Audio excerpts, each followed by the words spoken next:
మాఘమాసంలో 6వ రోజు స్నానం ఆచరించుకొని పురాణ పఠనం అనేటువంటిది శ్రవణం అనేది ప్రారంభించాము.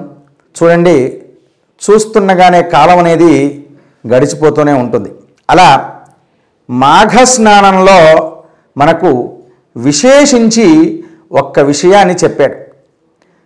దిలీప మహారాజు గారు తన స్నాన వృత్తాంతాన్ని గురించి చెప్తున్నటువంటి విషయాన్ని గురించి అప్పుడు శౌనకాదుల వారు అడగగానే అప్పుడు సూత మహాముని వారికి వివరించారు. అప్పుడు పార్వతీదేవి అడిగిందట, అయ్యా పరమేశ్వర, లక్ష్మీనారాయణ వ్రతం అని అంటున్నారు. ఈ మాఘమాసంలో ఆ వ్రతం ఏమిటి, దాని విధానం ఏమిటి, ఎప్పుడు చేయవలేను, దాన్ని చేయటం వల్ల ఏమి ఫలితం వస్తుంది, ఇదంతా కూడా నాకు కాస్త వివరించి చెప్తే బాగుంటుంది కదా అని చెప్పేసి అడిగిందట. అడిగితే సరేనమ్మా తప్పకుండా చెప్తానని చెప్పాడు.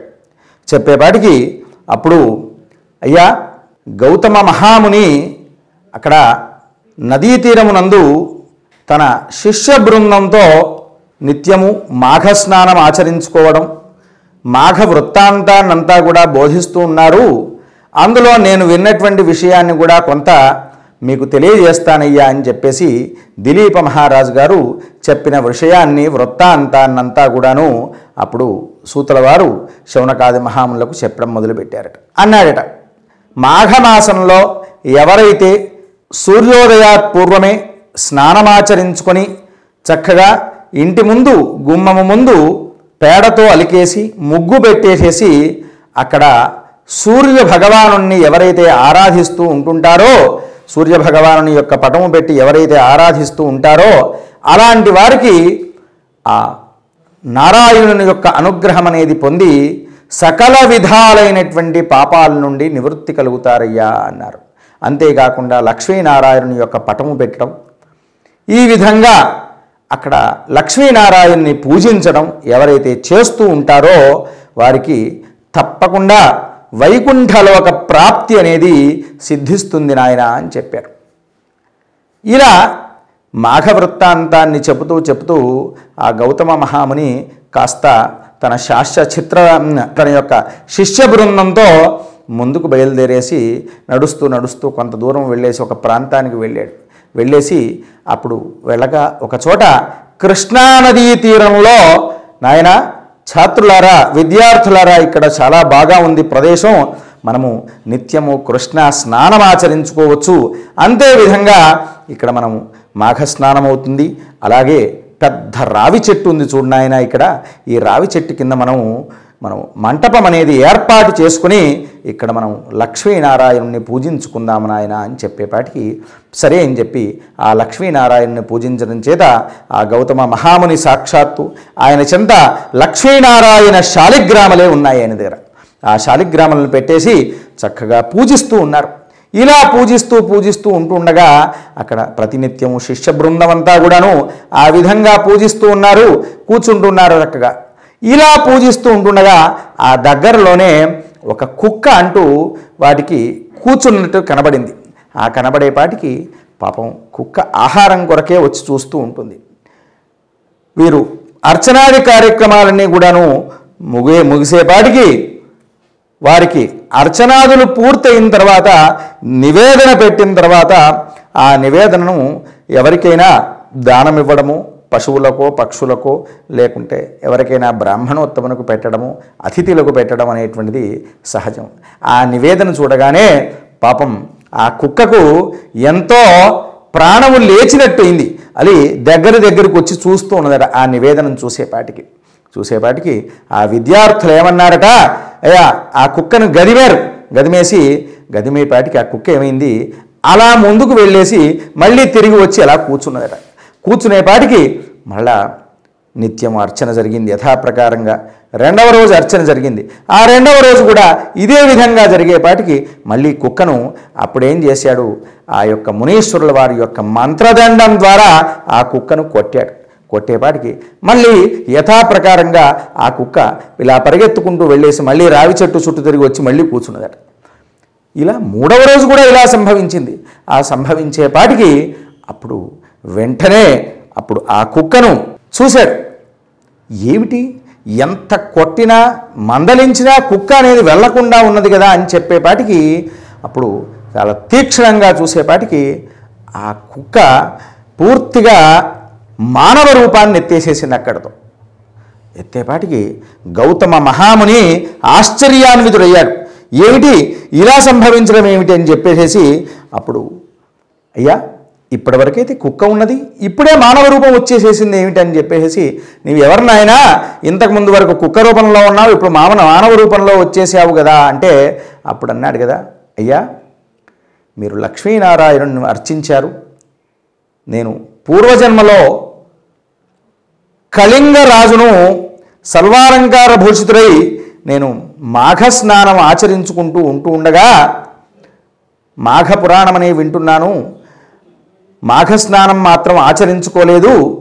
ఒక బ్రాహ్మణోత్తముడు వచ్చేసి నేను యజ్ఞయాగాదులు చేస్తున్నాను నాయన, నాకు మీరేమైనా సహాయం చేస్తారా అంటే, నేను ఎన్నో దానాదులు చేస్తున్నాను, అన్ని దానాల్లో ఇది కూడా ఒక దానం కదా అని చెప్పేసి ఆయన చెప్పడం మొదలుపెట్టాడు.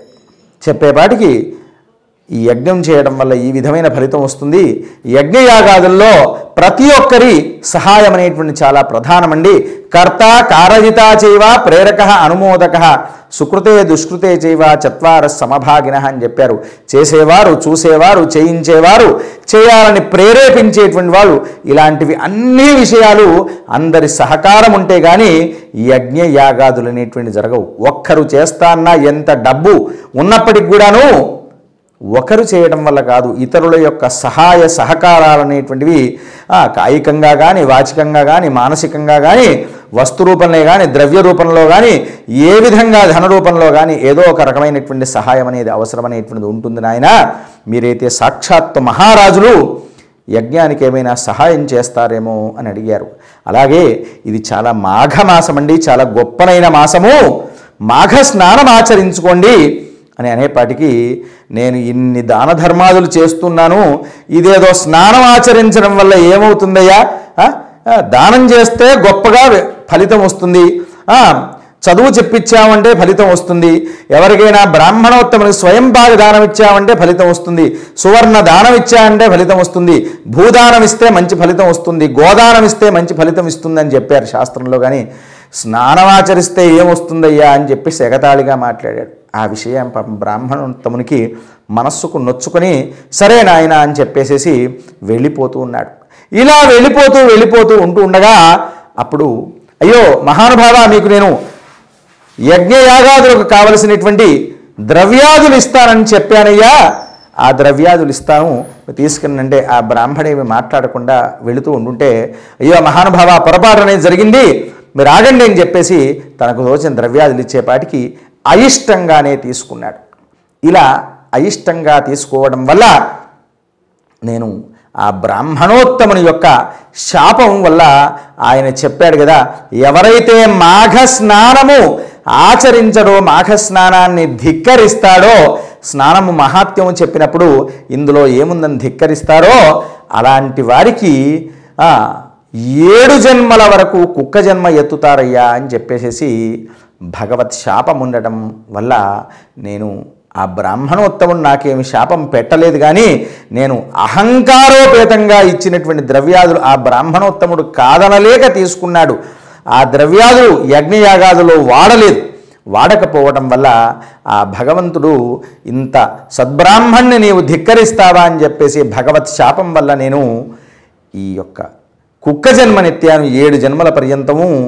అలా మీ మంత్రదండ మహాత్మ్యం వల్ల నన్ను కొట్టాడు మీ శిష్యోత్తముడు.